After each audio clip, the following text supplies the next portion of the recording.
A 3-year-old says he was shot in the head and knows who did it.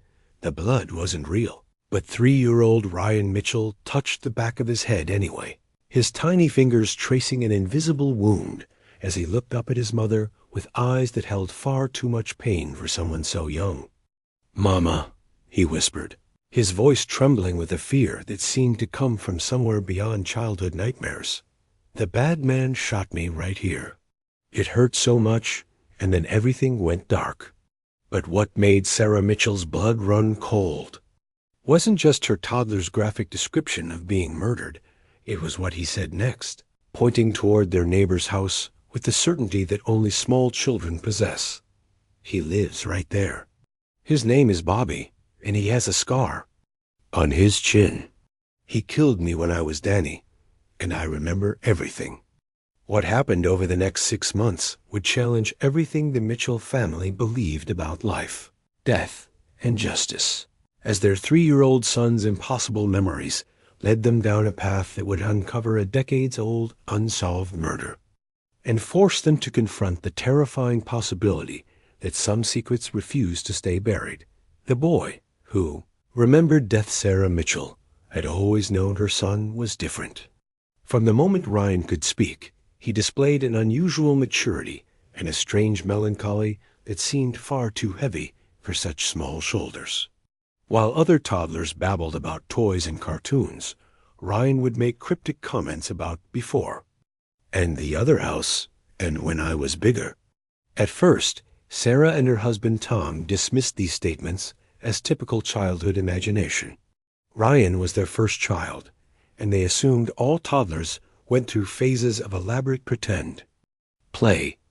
But as Ryan approached his 3rd birthday, his stories became more detailed, more consistent, and increasingly disturbing. He would wake up crying, not from nightmares, but from what he called the remembering. He would describe a house with green shutters and a broken front step, a dog named Rex, and parents who spoke with Southern accents, different from their own Midwestern family. Most unsettling of all, he would talk about being hurt, about someone being angry, and about going to sleep and not waking up.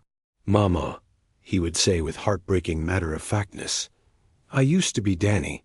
I lived in a house with a big tree in the yard, and I had different parents. But a bad man got very angry and hurt me with a gun, and then I came to be with you instead."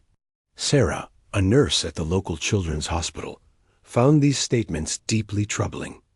She had seen enough genuine trauma cases to recognize the signs of real psychological distress, but Ryan had never experienced anything that could account for such vivid, terrifying memories. The breaking point came on a humid Tuesday evening. In July, Ryan had been unusually quiet during dinner, pushing his food around his plate without eating. Suddenly, he looked up at his parents with tears in his eyes.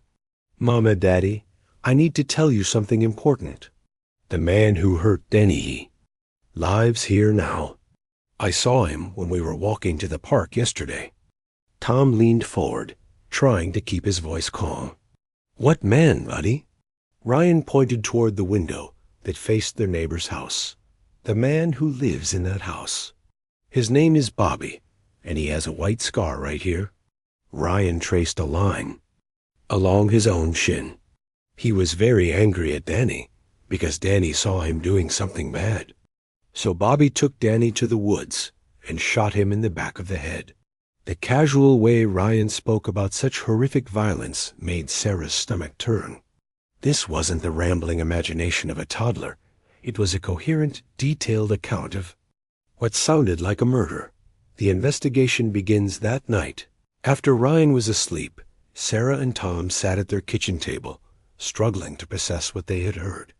Their 3-year-old son was claiming to have been murdered in a previous life, and he was identifying their neighbor as the killer. Robert Bobby Hendricks had lived next door for about 2 years.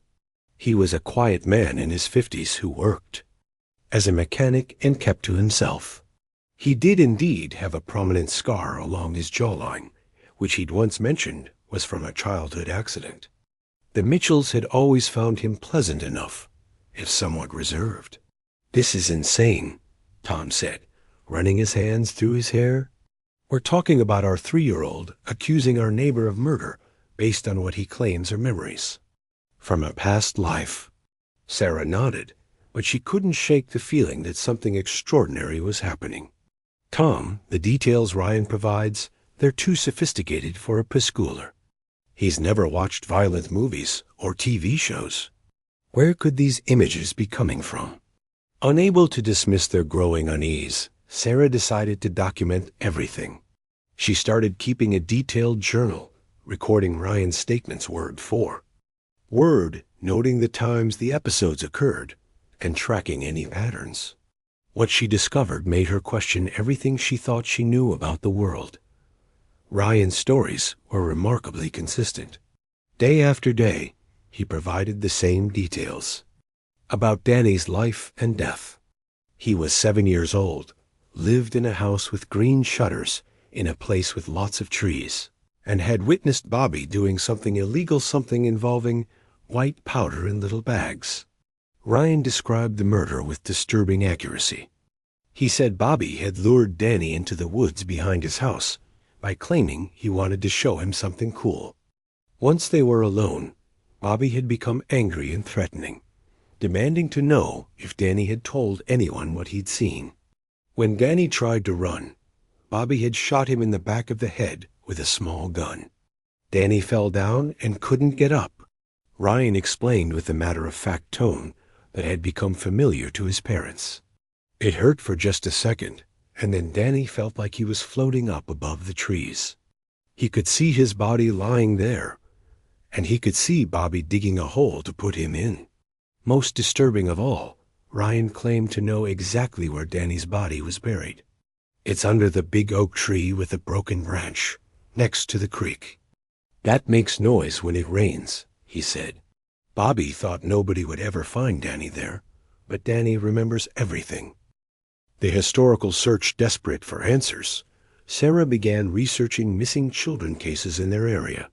She discovered that their town, Millfield, Ohio, had indeed experienced several unsolved disappearances over the past decades, but accessing detailed information proved challenging. It was Tom who suggested they visit the local library's newspaper archives.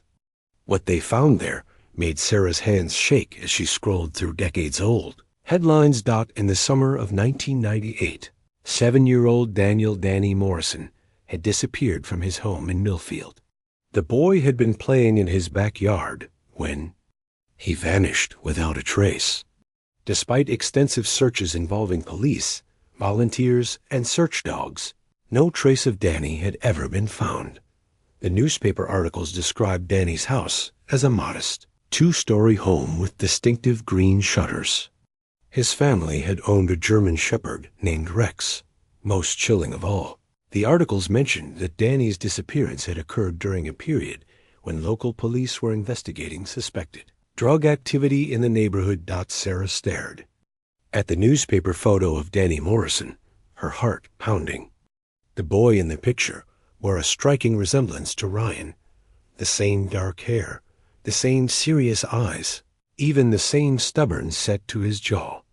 But it was what they found in the follow-up articles that made. Tom grabbed Sarah's arm in shock. 6 months. After Danny's disappearance, police had arrested Robert Hendricks on drug trafficking charges. The case had eventually been dismissed due to lack of evidence, but the timing was impossible to ignore. "This can't be a coincidence," Sarah whispered.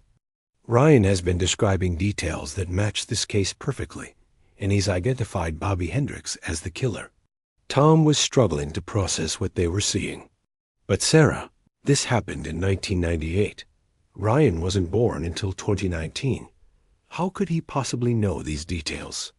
The confrontation with reality armed with this information, Sarah and Tom faced an impossible decision. Their 3-year-old son was providing details about an unsolved, missing child case that had occurred more than 2 decades earlier. He was identifying a specific suspect who had indeed been investigated in connection with drug activity around the time of the disappearance. But what could they do with this information? Who would believe that a toddler's past life memories could provide clues to a decades-old crime? Sarah decided to contact Detective Maria Santos, who had recently taken over the cold case division at the Millfield Police Department. She was careful not to mention the past life aspects of Ryan's claims, instead presenting them as information from a reliable source about the Danny Morrison case. Detective Santos was initially skeptical, but agreed to meet with the family. What she heard during that meeting would change the trajectory of a case that had been cold for over 20 years. Your son is providing details about the Morrison case that were never released to the public, Detective Santos told Sarah and Tom after interviewing Ryan. He knows about evidence we found at the scene, about witness statements that were never published, about investigative leads that we followed but never disclosed. Ryan had told the detective about Danny's favorite hiding spot behind the garage, about a distinctive red bicycle that had been found abandoned near the woods, and about a witness who had seen a man with a scarred face talking to Danny on the day he disappeared. All of these details matched information in the police files. "I have to ask," Detective Santos said carefully, "how could your 3-year-old son possibly know these things?" Sarah and Tom exchanged glances. They had agreed to be honest if directly asked. "Detective, this is going to sound impossible, but Ryan claims to remember being Danny Morrison. He says he was murdered by Bobby Hendricks and that he knows where. His body is buried." Detective Santos was quiet for a long moment. "In 30 years of police work, I've learned not to dismiss any source of information, no matter how unusual. If your son really knows where Danny Morrison is buried, then we need to investigate that claim." The search what followed was one of the most unusual investigations in Millfield police history.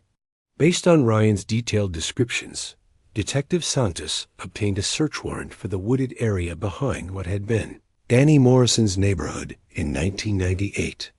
Ryan led the search team with the confidence of someone who had walked these paths before. He navigated through the woods as if following a familiar route, stopping at a large oak tree with a distinctive broken branch near a small creek. "Danny is right here," Ryan said simply, pointing to a spot beneath the tree. "Bobby dug the hole right here and put Danny in it. Then he covered it up with dirt and leaves so nobody would find him." The search team used ground-penetrating radar to scan the area Ryan had indicated. What they found sent shockwaves through the investigation. The radar detected what appeared to be a grave-sized disturbance in the soil, exactly where Ryan had said it would be. The excavation that followed was conducted with the utmost care and respect. What they uncovered confirmed Ryan's impossible claims: the skeletal remains of a child, along with fragments of clothing and personal items that matched descriptions of what Danny Morrison had been wearing when he disappeared. Most conclusively, forensic examination revealed evidence of trauma to the skull, consistent with a gunshot wound to the back of the head, exactly as Ryan had described. The arrest with Danny Morrison's remains finally recovered. Detective Santos was able to reopen the murder investigation with new evidence and renewed focus. The case against Bobby Hendricks, which had stalled decades earlier due to lack of physical evidence, suddenly had new life. Forensic analysis of the remains provided crucial evidence linking Hendricks to the crime. DNA evidence found at the burial site, combined with ballistics evidence from a gun recovered during Hendricks' 1998 arrest, painted a clear picture of what had happened to Danny Morrison. Confronted with this evidence, Hendricks eventually confessed to the murder. He admitted that Danny had witnessed him selling drugs and had threatened to tell his parents. In a moment of panic and rage, Hendricks had lured the boy into the woods and killed him to silence him. "I never thought they'd find him," Hendricks told police during his confession. "I thought I'd buried him deep enough that no one would ever know what happened." The arrest made national headlines, not just because of the resolution of a decades-old cold case but because of the extraordinary circumstances that had led to the breakthrough. While police were careful not to officially credit Ryan's memories in their public statements, the story of the 3-year-old who had led them to a murder victim's grave captured the public imagination.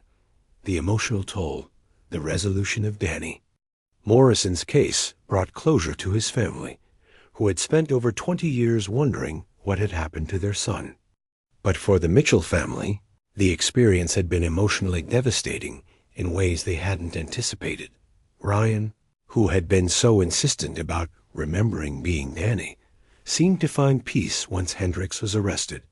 The nightmares and episodes of distress that had plagued him for months gradually subsided. He began sleeping through the night again and returned to typical 3-year-old behaviors and interests. It's like he needed to tell Danny's story, Sarah reflected. Once justice was served, once Danny's family knew what had happened to him, Ryan was able to let go of those memories and just be a normal little boy again. But the experience had fundamentally changed Sarah and Tom's understanding of life, death, and the nature of human consciousness. They had witnessed something that challenged every assumption they held about reality. We went from being skeptical, rational people to believers in something we can't explain, Tom said. Our 3-year-old son somehow had access to memories and information from a boy who died before he was born. We saw it happen.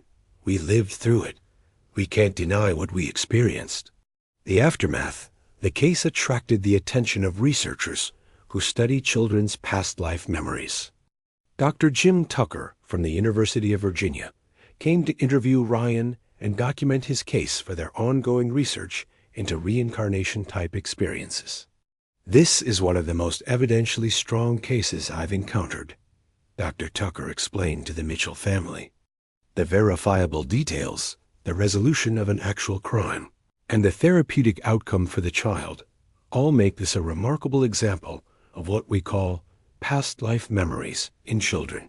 He documented over 100 specific claims Ryan had made about Danny's life and death, 89 of which could be independently verified through police records, family accounts, and physical evidence. The accuracy rate was unprecedented in Dr. Tucker's research. Whether we understand the mechanism or not, Dr. Tucker concluded, something extraordinary occurred here. This child had access to information that helped solve a real crime and bring closure to a grieving family. That's a profound and meaningful outcome, regardless of how we explain it. The healing process today, Ryan is a typical 4-year-old who loves trucks, dinosaurs, and playing with his friends. He rarely mentions Danny anymore, and when he does, it's with the casual fondness one might have for a character from a favorite. Book someone whose story was important, but is no longer actively present in his daily life. The Mitchell family has learned to live with the extraordinary nature of their experience. They've connected with other families who have had similar experiences, finding a community of people who understand the unique challenges that come with raising a child who claims to remember a past life. The most important thing we learned, Sarah reflects, is that taking Ryan seriously, believing his experiences rather than dismissing them, was crucial to his healing and to solving Danny's case. If we had ignored him or tried to suppress his memories, a killer might never have been brought to justice. Detective Santos, who has since retired, often speaks about the Morrison case as the most unusual and meaningful investigation of her career. That little boy gave Danny Morrison a voice from beyond the grave, she says. He made sure that Danny's story was finally told and that justice was served. I've seen a lot of things in 30 years of police work, but nothing as profound as that. The broader implications the case of Ryan Mitchell and Danny Morrison raises profound questions about the nature of consciousness, justice, and the possibility that some connections transcend death itself. How could a 3-year-old child have detailed knowledge of a murder that occurred before he was born? How could his memories lead to the resolution of a decades-old cold case? Science doesn't yet have answers to these questions, but the evidence is undeniable. A real crime was solved, a real killer was brought to justice, and a real family found closure. All because a small child somehow had access to information that conventional understanding says he couldn't possibly possess. Perhaps the most important lesson from their story isn't about proving or disproving reincarnation, but about the power of listening to those who might have something important to tell us, even when their message comes from the most unlikely source.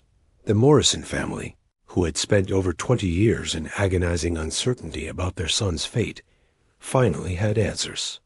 Danny's mother, now in her 70s, was able to visit her son's grave for the first time and say goodbye properly. "I always knew Danny was trying to tell us something," she said at Hendrik's sentencing. "I never imagined he would find a way to speak through another child, but I'm grateful that he did. Now I can finally rest, knowing that the person who hurt my baby is paying for what he did."